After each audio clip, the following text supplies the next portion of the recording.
AOC of Twitch New York Magazine article about you? Yeah. Remember how I told you guys that I was going to be doing, I was doing an interview with New York Magazine? Well, it came out. It's a good interview overall, but not exactly the best title, especially considering AOC's recent vote and my recent criticisms of AOC.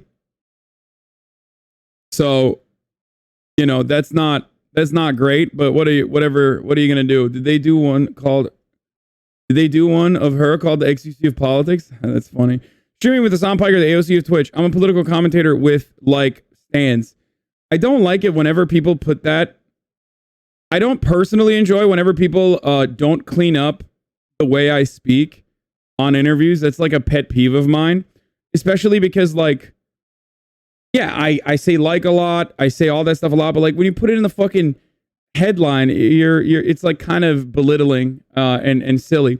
But otherwise, it's a good article. I mean, the person who wrote it, Luke, is a Hasanabi head, from what I understand. Like he definitely was in here.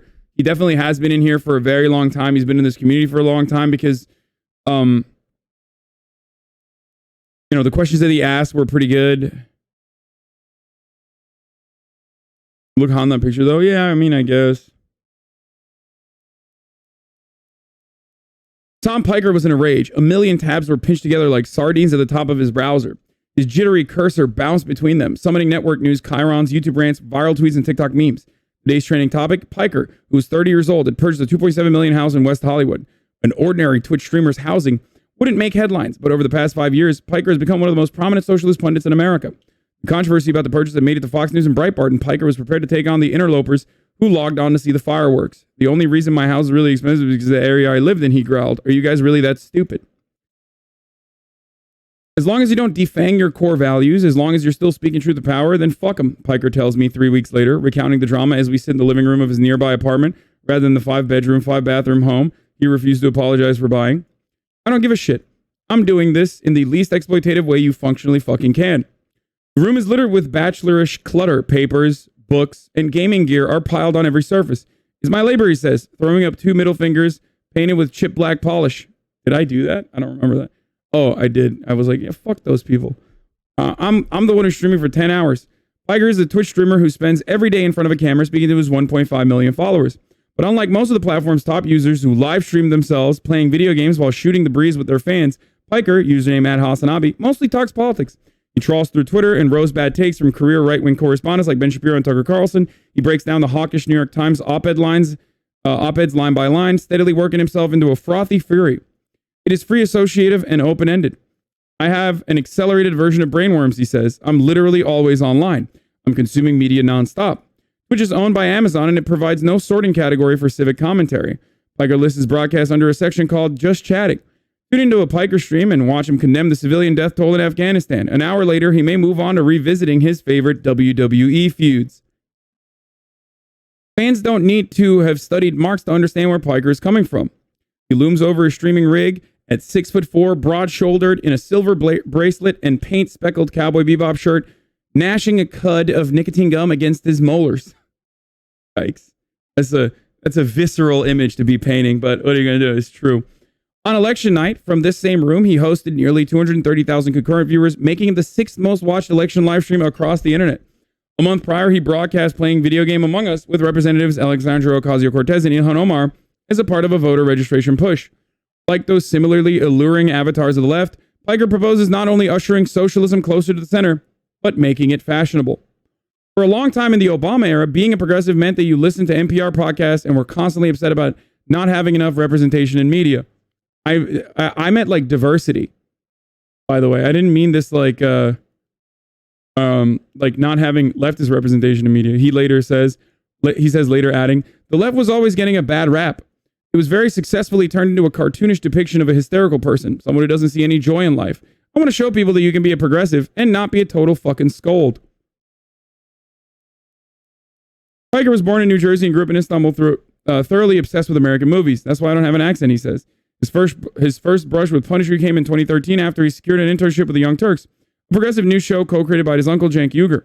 3 years later, Piker became the host of a short-form video series, The Breakdown, in which he developed both his nose for virality and the profanity he often deployed against his conservative media rivals. Tomi Lahren was a frequent target, as was Jordan Peterson. The videos were a hit, some topping out around 20 million views. Piker became known, as BuzzFeed put it, as a woke bae, a distinction he happily dined out on through his mid-20s as he plotted his eventual exit from his uncle's firm. His firm. I take these awful, cringy Instagram model photos, he says. People responded to it. Here's this good-looking dude who also has some interesting opinions. At the time, the Young Turks was paying him 50 to 60 grand a year, he says. As his audience grew, he figured he could make more going it alone. He pivoted to Twitch and seized the means of production. In January 2020, Piker started streaming from his home full-time, generating revenue from advertisements and subscription fees from his most loyal viewers. And he started feeling more famous. I don't know why, that's a touch different, but he had gone from getting recognized at Politicon to millennials and Zoomers approaching him out and about in LA. I'm a political commentator with like stance, he tells me. That's not normal at all. So 50 to 60K on an internship right after graduating? No, motherfucker, that's over the course of like 5 years, you dummies. God damn it, reading comprehension is great. I made $20,000. First of all, that internship was free. And then after that, my full-time job was $20,000. It was literally like, it was under the fucking, it was under minimum wage for California, I'm pretty sure, if I'm not mistaken. In LA, I had to literally live out of the kitchen of a frat house. Shut the fuck up.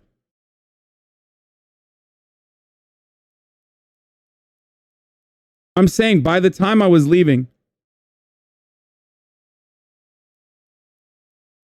by the time I left, I was making, I think 50 grand. It was 20 and then it was like 35 plus commissions.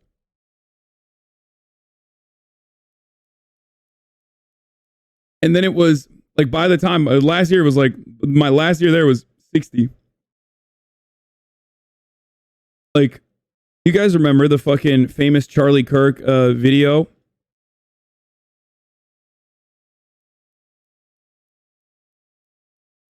Anyway. Yeah, I got fucking money back from the government, dude. Okay. Anyway. Yeah, when Charlie screamed, "I live like a capitalist every day, Jank." How did you survive on 60K in LA? I mean, you make do, man. You fucking make do. I was fortunate because I had a paid for car. I was fortunate because like I had like a second job that I had that provided me free room and board the first year.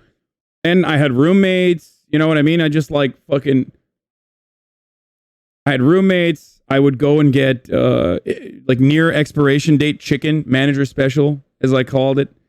As we called it, Will and I both called it that actually. At yeah, I mean 60K is definitely doable in Los Angeles. 20K was not. Yeah, you just have to budget well. Yeah.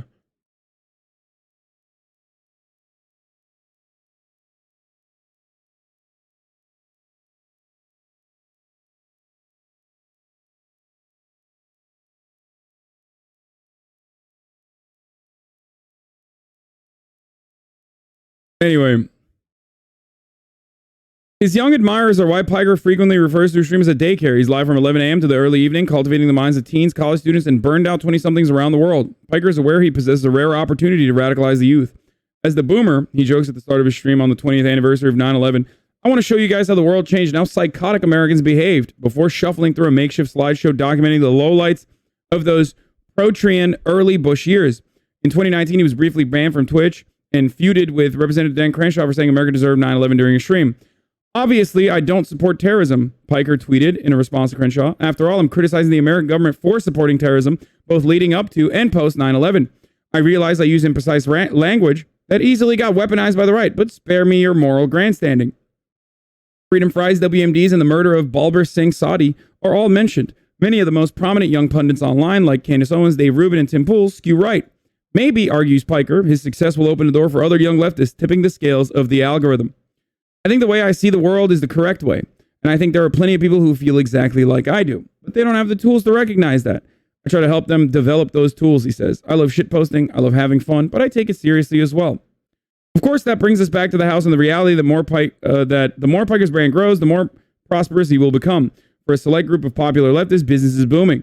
Chapo Trap House, the podcast responsible for some of the basic grammar of the movement, rakes in nearly $2 million a year on Patreon. Ocasio-Cortez recently came under fire for her appearance at the Met Gala wearing a dress printed with the words "Tax the Rich." Towards the end of our conversation, Piker mentions that he was recently in contact with a network that wanted him as a host. He passed on the opportunity, but it conjured images of his Twitch persona sanded down to fit the contours of commercial television. Nobody knows how to be a famous socialist, same as it ever was. I asked Piker about the AOC dress. Does he see any parallels between her position and his? Would he accept the invitation? Hell, would he have shown up in a protest outfit? I think the Met Gala is a disgusting, gluttonous exercise, and if given the opportunity to go, I'd do it in a fucking heartbeat, he replies. I'm sorry, everyone would. Why wouldn't you want to go hang out with Frank Ocean? They're not going to the fucking Davos summit. He allows that those with real power, such as elected officials, should be held to a higher standard than a jacked Twitch streamer. Still, I get the sense he has grown tired of the left eating his own. It's time to get back to work. His Twitch chat is already percolating on the screen behind him. His loyal audience is filtering in. That's you guys. Wondering why he's late. He retrieves an iced coffee from his fridge, elevates his desk to its standing position. Today we'll be talking about American war crimes, CIA subterfuge, and the California recall.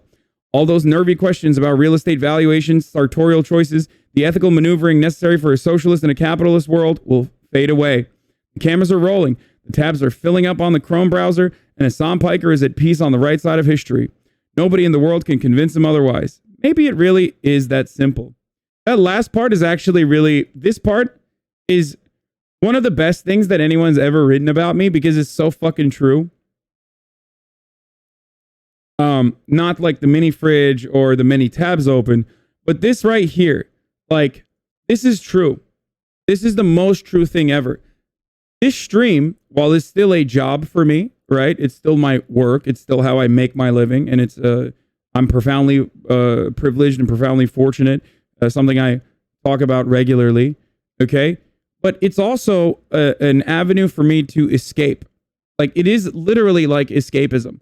It provides, that's why I'm so structured, and that's why I always like to make sure that I'm, live at the same time and, doing a steady flow of content and covering the news and having this regimen in my life, because I always I'm able to escape the monotony and all the things that are happening in my life in the background when I'm here.